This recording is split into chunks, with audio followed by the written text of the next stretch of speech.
नमस्कार दर्शक बंधु, ओडिया साहित्य रिव्यू यूट्यूब चैनल को आपण मानकु स्वागत।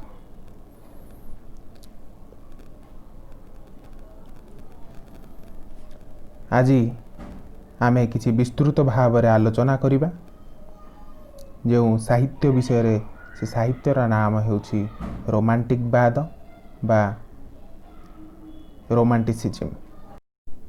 यही आलोचना भितर मु किछि पॉइंट दे देवी। से पॉइंट होउछि तार प्रश्नोत्तर, से संपर्क में मध्य किछि आलोचना करदेबा, जहा फल रे आपण माने एग्जाम पई भल भाव में मध्य प्रिपेयर हे परिबे। आसंतु आलोचना करिबा रोमांटिसिज्म। फ्रांस रो समाज राजनीतिक विप्लव मध्यरु रोमांटिसिज्म रो जन्म। प्रथम क्वेश्चन आसीबो केउठु रोमांटिसिज्म रो जन्म ना फ्रांस रो समाज राजनीतिक विप्लव मध्यरु रोमांटिसिज्म रो जन्म। ओडिया रे रोमांटिसिज्म को कौन कहा जाए? ओडिया रे रोमांटिसिज्म को नवरागवाद बा रोमांटिक बाद भाव रे कहा जाय थाए। प्रकृत रे रोमांटिक बाद मन भितर असुमारी स्वप्न कल्पना और भाव प्रवणता जन्माई थाए। तेबे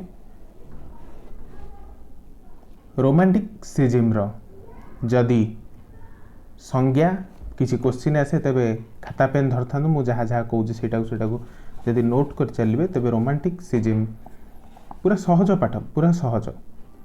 केवल ताकू टिके बुझीगले मनरु किसी डाउट दूर हो जिवो। रोमांटिसिज्म रो संज्ञा कौन ना जेउ साहित्यिक बाद आमको स्वकीय कल्पना राज्य को नहीं जाई थाए ताहा हेउछि रोमांटिक बाद। जेउ साहित्यिक बाद आमको स्वकीय कल्पना राज्य को नहीं जाई थाए ताहा हेउछि रोमांटिक बाद। आउ गोटे जदि संज्ञा देखिबा, जेउ चेतना द्वारा विस्मय बोधर नवीकरण और सौंदर्य सहित अद्भुततार समन्वय घटी थाए ताहा हेउछि रोमांटिसिज्म।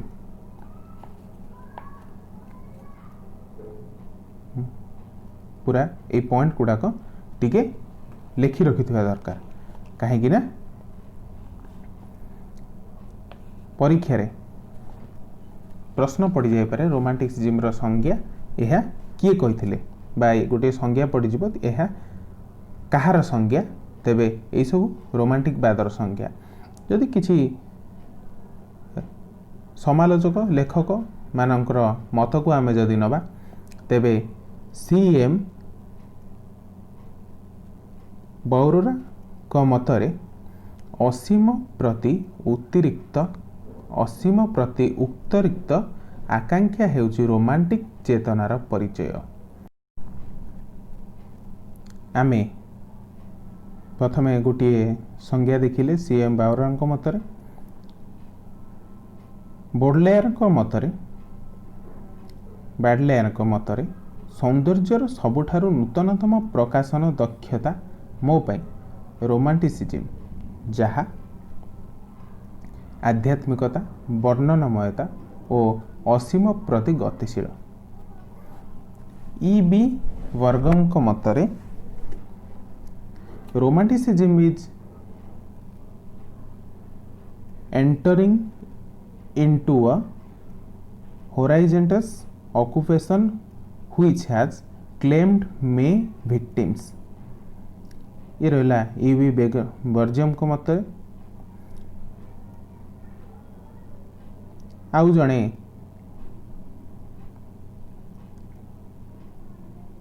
लेखक तांकर मत देइछंती फ्रेंड्स।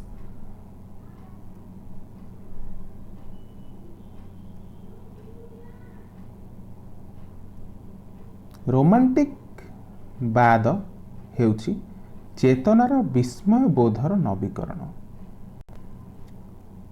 तेबे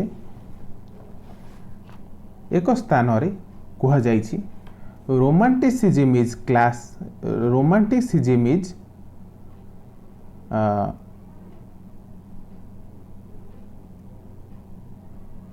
disease. Romanticism is disease and classicism is health। बा रोमांटिसिज्म ହେଉଛି ରୋଗ ଆଉ କ୍ଲାସିସିଜିମ୍ ହେଉଛି ରୋଗର ବିପରୀତ ସୁସ୍ଥ। ଦୂର ଆକାଶରେ ମିଞ୍ଜିମିଞ୍ଜି କରୁଥିବା ତାରା, ଦୂର ତାଳବନର ଛାଇ, ନୀଳ ଆକାଶର ପକ୍ଷୀର ସନ୍ତରଣ କିମ୍ବା ଅସୀମ ପ୍ରତି ଅତିରିକ୍ତ ଆକାଂକ୍ଷା ହେଉଛି ରୋମାଣ୍ଟିସିଜିମ୍ର ପରିଚୟ।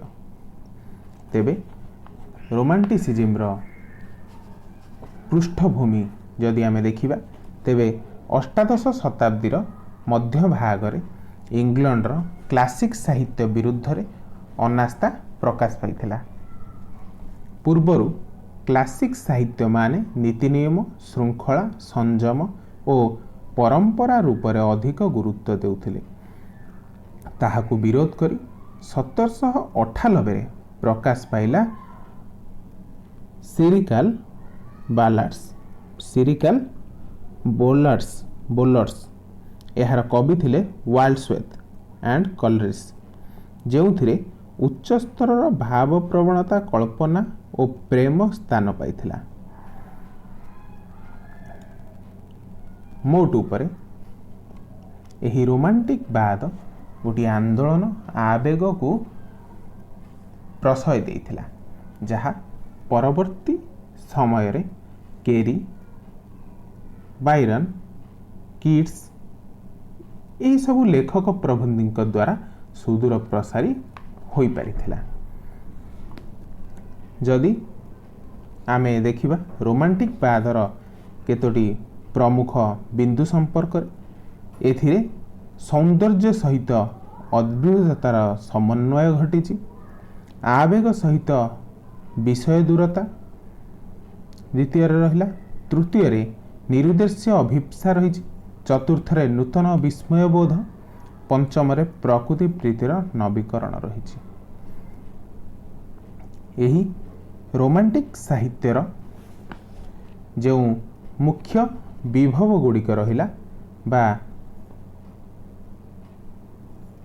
ଯେଉଁ ମୁଖ୍ୟ ପଏଣ୍ଟ ଗୁଡ଼ା ରହିଲା, ଯାହାକୁ ଭିତ୍ତି କରି ରୋମାଣ୍ଟିକ୍ ସାହିତ୍ୟ ସୃଷ୍ଟି ହୋଇଛି ବା ଗୋଟିଏ ଶିଳା ଉପରେ ଛିଡ଼ା ହୋଇଛି ଏହି ରୋମାଣ୍ଟିକ୍ ସାହିତ୍ୟ, ତାହା ହେଉଛି ଉତ୍ତୁଙ୍ଗ କଳ୍ପନା ବିଳାସ, ପ୍ରକୃତି ପ୍ରୀତି, ଦେଶାତ୍ମବୋଧକ ଭାବସତ୍ତା, ପ୍ରେମ ଓ ପ୍ରଣୟ ଚେତନା, ବିଷାଦବୋଧ, ରହସ୍ୟମୟତା, ବ୍ୟକ୍ତିଗତ ଅନୁଭୂତି ଉପରେ ଗୁରୁତ୍ୱ। ଏହି ସାତୋଟି ପଏଣ୍ଟ ମୋଷ୍ଟ ଇମ୍ପୋର୍ଟାଣ୍ଟ, ଏହାକୁ ମନେ ରଖିବାକୁ ପଡ଼ିବ। କେଉଁ ଭିତ୍ତିରେ କେଉଁ ମୁଖ୍ୟ ବିଭବକୁ ଭିତ୍ତି କରି ଛିଡ଼ା ହୋଇଛି ରୋମାଣ୍ଟିକ୍ ସାହିତ୍ୟ।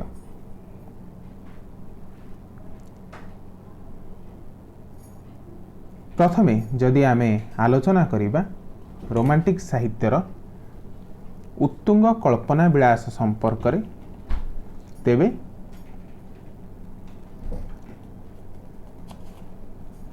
ଉତ୍ତୁଙ୍ଗ କଳ୍ପନା ବିଳାସ କହିଲେ କ'ଣ ବୁଝିବା ଆମେ ନା, ରୋମାଣ୍ଟିସିଜିମ୍ରେ କଳ୍ପନା ବିଳାସରେ ମାତ୍ରାଧିକ ପରିଣାମକୁ ଦେଖିବାକୁ ମିଳିଥାଏ।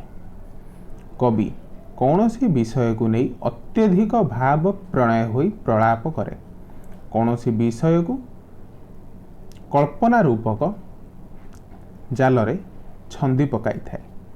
ତେବେ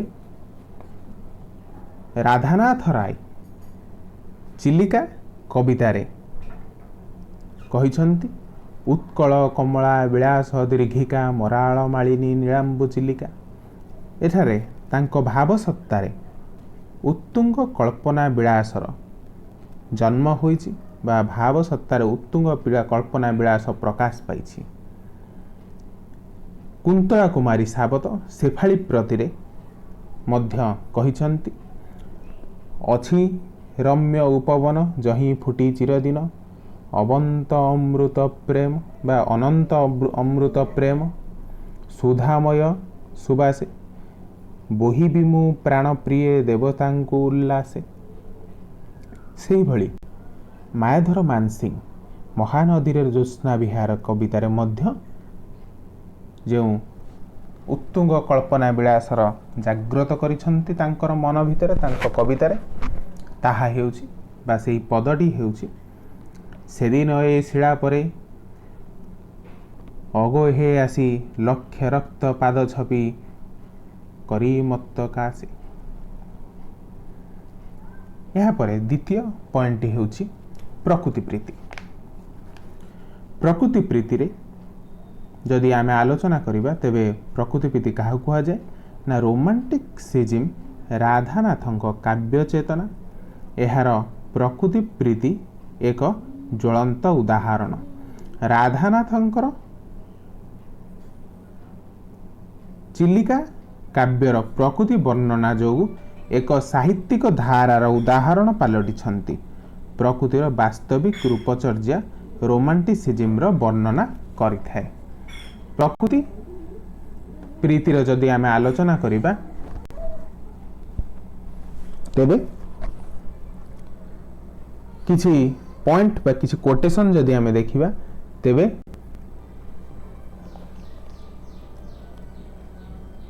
पित्त स्तरे हेबाकू पतित डेणा दिशे जेन्हे सुवर्ण मंडित। चिलिका काव्य राधानाथ राय प्रकृतिर वर्णना करिछंती। सेही भली भावरे वर्णना करिछंती अन्य जणे प्रकृति प्रीति कवि पल्ली कवि नंद किशोर बल पल्ली चित्र कवितारे पल्ली ललाटरे गोधुड़ी तारका पाऊ थाए केते शोभा पाऊ थाए केड़े शोभा कल्पना पट्टरे से अतीत चित्र चिर प्राण मन लोभा।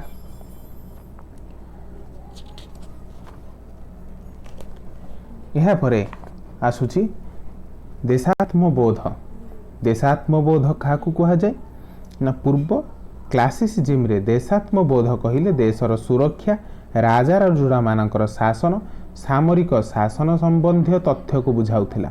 मात्र रोमांटिसिज्म रे एहार अर्थ भिन्न हो जाउछि।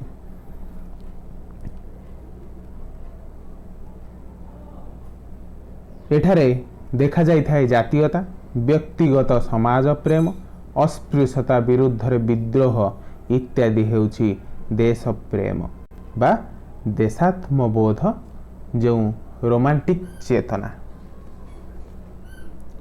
तेबे चिलिका काव्य रे राधानाथ राय एही देशात्मबोध संपर्क रे किछि स्थान रे आलोचना करछंती। से तांकर कविता रे कहिछंती देवी बीणा पाणी केउ पाप फळे करुणा तोहर उणाए उत्कळे। कारा कविता रे गोपबंधु दास किभଳି तांकर देशात्मबोध तांकर देश प्रेम को निज कविता माध्यम रे प्रकाश करिछंती। ताहा हेउची पुण्य जन्मभूमि पुण्य देवालय उद्धरिबा पाई तनु कले भय। पुण्य जन्मभूमि पुण्य देवालय उद्धरिबा पाई तनु कले क्षय। मानव जन्म हुई सफल एहा महादीक्षा की बुझिब उत्कल। अन्य एक रोमांटिक कवितार गोटे पद मु कहिबी जहार कवि किए एवं यह केउं कवितारू आसीची ताहाकू आपण मानक मध्यरु समस्ते प्राय जो माने वीडियो देखिबे एही उत्तर देबाकू चेष्टा करिवे। एहार कवि किए एवं यह केउं रचनारू बा केउं कवितारू आसीअछि। पदटी हेउछि उठ कंकाल छिडु श्रृंखल जान दुर्बल आजी उठू गत गौरव मृत गौरव द्रुत गौरव राजी। यह केउं कवितार पाद बा केउं कवितार पद से विषय रे निश्चित भाव में कमेंट करी जणातु। एहा परे आसुची बा एहा परे जो मुख्य विभाग गुड़िक रही ताहा मध्यरे अन्य एक विभव हेउची प्रेम प्रणय। प्रेम प्रणय एक निश्चित भाव में मुख्य विभव रे गणा हेउची जहार यदि आमे संज्ञा देखिबा प्रेम प्रणय काहाकू कहा जाए तेबे रोमांटिसिज्म रे प्रेम को एक दैहिक प्रेमर अपेक्षा यार गुरुत्व लौकिक और सामाजिक रही। पुरुषर इच्छा सहित एथिरे नारीर इच्छा को मध्य गुरुत्व दि जाए। यही प्रेम प्रणय रे दुई जनकर इच्छा रहिले गोटे प्रेम सफल होता है। प्रेमर संज्ञा आजिकल बोध हुए क्या अजणा नथिबो। प्रेम क्या कह जाए समस्ते प्रायतः प्रेम करी जानिले। तेबे प्रेम क्या कह जाए ना दुई जन को गुरुत्व दि जाव। केवल पुरुषर इच्छा को गुरुत्व दि जावनी, पुरुषर इच्छा सहित नारीर इच्छा को मध्य संपूर्ण भाव रे गुरुत्व दि जाव, जार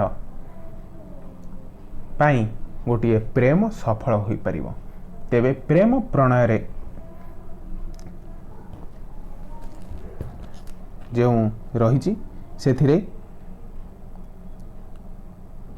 सृजन स्वप्न रे अन्नदाशंकर राय कहिसंती जीवा पलाई दूरे सुदूरे सपन लोके गोपन पुरे ग्रह तारका एड़ाई इत्यादि। मायाधर मानसिंह धूप कवितार कहिसंती शुणिब जेबे प्रिया गो मोर प्रणयी तब जागत नाही, प्रणयी तब जगते नाही, आसिब मोर भस्म पासे देवभो तार देहर छाई, पारिब जदि भस्म परे पद्म पाद चलिब धीरे, जीवन पुणी लभिबी सखी निश्चय मु मरण तीरे। मायाधर मानसिंह एक सफल प्रेमवादी कवि, एक रोमांटिक कवि भाव सारा ओडिशा रे परिचित।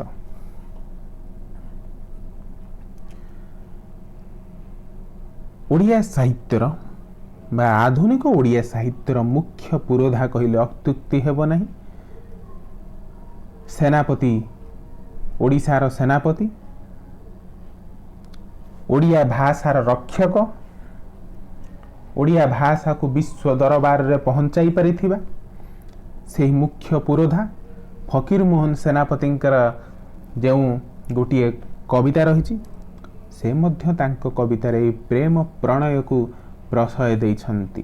तांको कवितार गोटे पाद हेउची हृदय सागरे भासुथिला प्रेम तरी, नृत्य करुथिला मेली आनंद लहरी, काहीं घेनी गला वायु तरंगे भसाई, हसी हसी गला मते कंदाई कंदाई।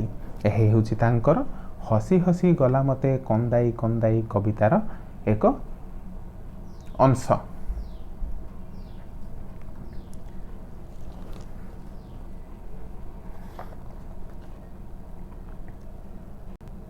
विषाद बोध संपर्क रे यदि आमे देखिबा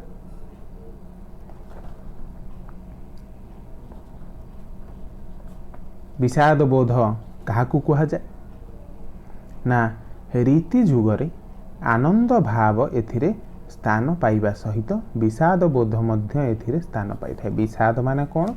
दुख।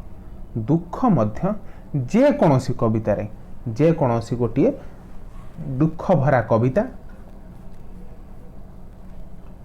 बा विच्छेद कविता बा विषाद बोध कविता हेउछि एक श्रेष्ठ कविता। गोटिए साधारण कवि हेउ बा लेखक हेउ जदि तार पाठक को सामान्य आत्मतृप्ति दे पारुछि, सामान्य स्मित हास्य दे पारुछि, सामान्य हेउ बा अधिक हेउ ताठू तांको मनरे हस फुटाई पारुछि, ताहा कोनोसी तांकर गारिमारे गणा हेब नहीं प्रायतः। किंतु गोटिए गोटिए जदि दुख भरा विषाद भरा कविता बा लेखा तार पाठक मानक पाखरे परिवेषण करि पारुछि, ताहा हेउछि तार श्रेष्ठ कविता, श्रेष्ठ लेखा, श्रेष्ठ गल्प।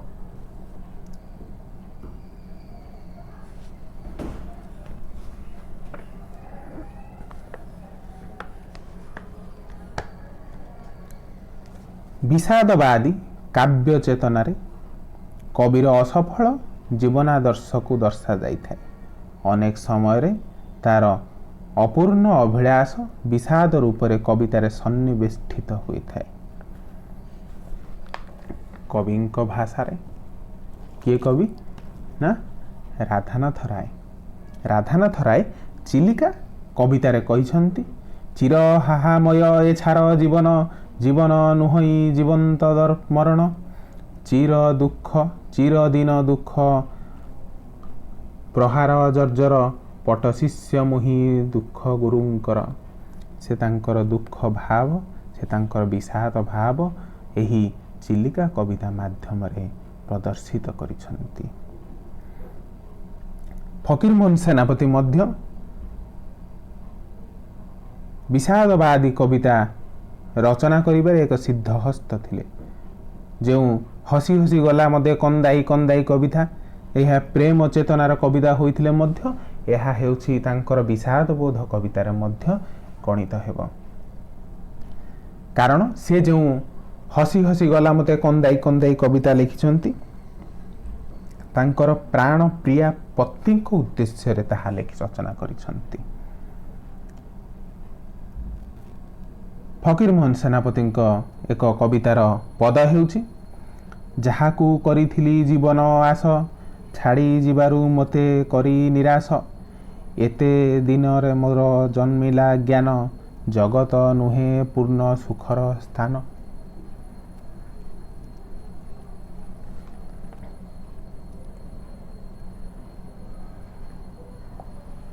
मायाधर मानसिंह से भली मायाधर मानसिंह महानदी रे ज्योत्स्ना विहार कवितार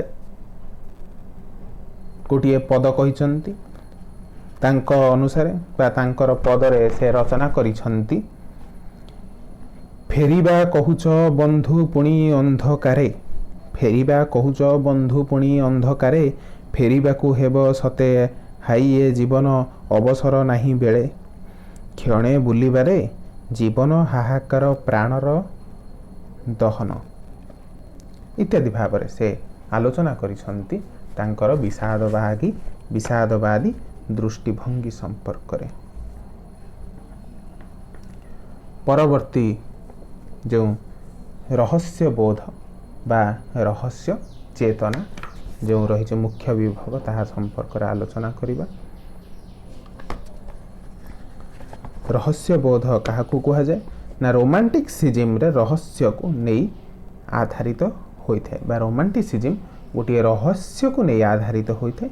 प्रत्येक चरित्र मध्यरे यह रहस्य को स्थान देइथाय। एही रोमांटिसिज्म रे प्रत्येक चरित्र रे गोटे निश्चित भाव रे रहस्य रहिଥାଏ। रहस्य चेतनार मूल लक्ष्य ईश्वरीय चेतना उपरे आस्था स्थापन। अनेक समय यह बदली जाए अनिर्वचनीय अनुभव रे। अनेक समय कवि क्षुद्र सीमारू असीम आड़कू गति करिथाए बा गोटे क्षुद्र सीमारू असीम आड़कू गति करिथाए गोटे कवि यही रहस्य बोध नहीं। निश्चित भाव रे एठारे कुहा जाउची बा प्रायतः अधिकांश रचना रे गोटे रहस्य रही जाउथाए। प्रत्येक रचना रे कवि वैकुंठनाथ मतरे जहाँ तांकर यात्रा संगीत रे से कहिसंती जीवन पात्र मो भरिछ केते मते नदेल किछि बोली कहिबि कि आउ जीवन प्रियतम भरिछ मो भरम तरणी मोर तबे सागरे भासी जाऊ। यात्रा संगीत कवितारे यह रचना करिसंती बा यह कहिसंती कवि वैकुंठनाथ पट्टनायक। कुंतला कुमारी सावत तारा प्रति कवितारे कहिसंती बा तारा प्रति कवितारे गोटे पाद आमे आलोचना करिबा बा एठारे कहूची कोटी कोटी तारा क्षणिके देखाई नीरव आकाशे नीरव धरणी गंभीरे प्रणये सते तारा बाणी। रहस्य मंजरी बा रहस्य चेतना मधुसूदन राव ऋषि प्राणे देवावतरण कवितारे एक पाद रे कहिसंती रहस्यबोध संपर्क बेश कालातीत दृश्य कल्पना अतीत दूररू सुदूर चिंता वाक्य अगोचर अथच ज्योतिर ज्योति चक्षु अग्रे स्थित निकटू निकट प्राण समग्र प्राण ऋषि प्राणे कवि प्राण ऋषि प्राणे देवावतरण कवितारे यह से कहिसंती।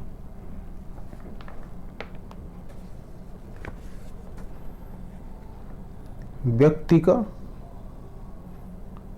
अनुभूति उपरे गुरुत्व व्यक्तिक अनुभूति उपरे गुरुत्व कौन ना रोमांटिसिज्म रे कविगण निजर व्यक्तिगत चेतना को नहीं कविता रचना करिथांती।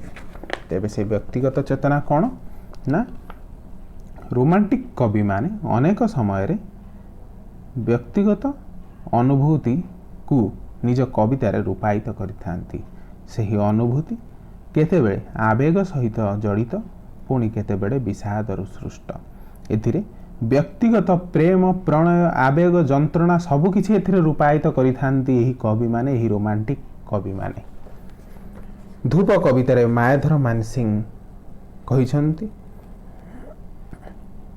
बा मायाधर मानसिंह को भाषा रे पाखरे थांता रस कविता चिर जौवन प्रणय गीता प्रेयसी गांता चुंबंती मुख सरंता सुख।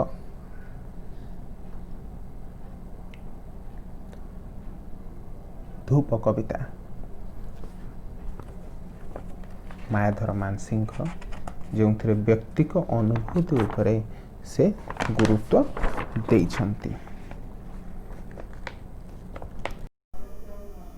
व्यक्तिगत अनुभूति उपरे मधुसूदन राव ए सृष्टि अमृतमय है कवितारे रचना करिछंती एक पाद तांको भाषा मधुमय सुधामय सृष्टि ए सृष्टि अमृतमय है। गोपालपुर छात उपरे गोपालपुर कालिंदी चरण पाणिग्राही रचना करिछंती गोपालपुर कवितारे ए विश्व जदि मते न पारी बुझी मो विश्व रचिबी मु नयन बुझी रहिबी निशिदिन मोहरी ठारे लीन गोपन पुरे मोर स्वपन रुजी ए विश्व जदि मते न पारी बुझी। तेबे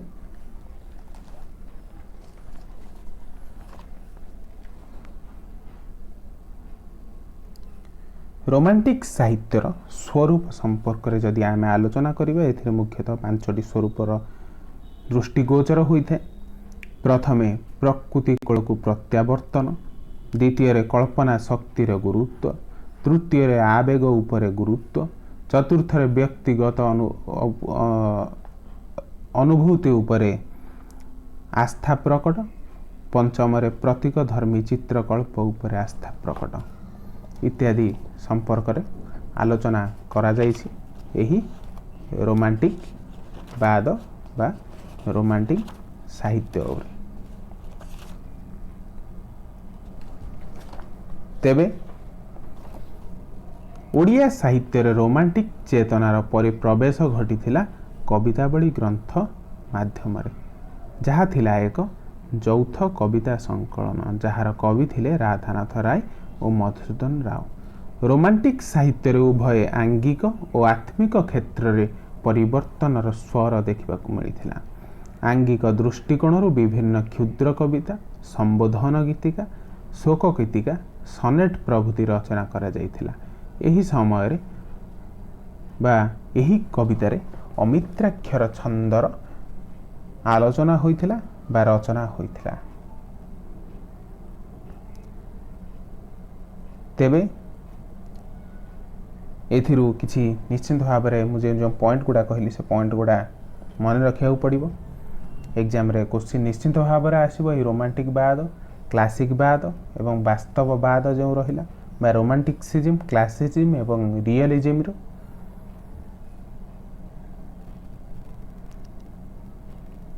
ପରେ ପରେ ଆମେ ପ୍ରତୀକବାଦ ସମ୍पर्କରେ ମଧ୍ୟ ଆଲୋଚନା କରିଦେବା। ସେଥିରୁ ପ୍ରାୟତଃ ପିଜି ଏଣ୍ଟ୍ରାନ୍ସ ଟେଷ୍ଟରେ କିଛି କ୍ୱେଶ୍ଚିନ୍ ଆସିବନି ପ୍ରତୀକବାଦରୁ। ଆମର ଯେହେତୁ କୋର୍ସ ରହିଛି କ୍ଲାସିଜିମ୍, ରୋମାଣ୍ଟିସିଜିମ୍ ଏବଂ ରିଅଲିଜିମ୍, ଏହି ତିନୋଟିରୁ ନିଶ୍ଚିନ୍ତ ଭାବରେ ପ୍ରଶ୍ନ ଆସିବ। ଏଥିରେ ଯେଉଁ ମୁଖ୍ୟ ପଏଣ୍ଟ ଗୁଡ଼ା କହିଲି ସେ ପଏଣ୍ଟ ଗୁଡ଼ା ମନେ ରଖିବେ, ଖାତାରେ ଲେଖିଦେବେ ତ ଯଦି ବହୁତ ଭଲ। ଯଦି ମୁଁ ଯେଉଁ କହିଲି କବିତା ଗୁଡ଼ା, ସେ କବିତା ଗୁଡ଼ା ଲେଖିଦେଇଥିବେ। ଏମିତି କ୍ୱେଶ୍ଚିନ୍ ଆସିପାରେ, ଏହା ଯେଉଁ ରହିଲା ମୁଖ୍ୟ ବିଭବ, ଏହା ତା ମଧ୍ୟରୁ କେଉଁଟି, ଗୋଟିଏ କବିତା ଦେଇଦେବ। କିଛି ସଂଜ୍ଞା ଯଦି ଏବେ ଆସିପାରେ, ଏହି ସଂଜ୍ଞାର ରଚୟିତା କିଏ ବା ଏହି ସଂଜ୍ଞାର ମତପ୍ରେରତା କିଏ, ତାହା ସମ୍ପର୍କରେ ମଧ୍ୟ ଦେଇପାରେ। ଏବଂ ଯେଉଁ 7ଟି ମୁଖ୍ୟ ବିଭବ ରହିଲା, ସେ ମୁଖ୍ୟ ବିଭବର ମଧ୍ୟ କିଛି ପଏଣ୍ଟ ଆସିପାରେ ବା ସେଇ ମୁଖ୍ୟ ବିଭବ କାହାକୁ କୁହାଯାଏ, ଗୋଟିଏ ସଂଜ୍ଞା ଦେଇଦେବ। ସେ ସଂଜ୍ଞା ଅନୁସାରେ ଏହା କେଉଁ ବିଭବ, ଏହା ସମ୍ପର୍କ ମଧ୍ୟ କିଛି କ୍ୱେଶ୍ଚିନ୍ ଆସିପାରେ। ଧନ୍ୟବାଦ। ଜୟ ଜଗନ୍ନାଥ।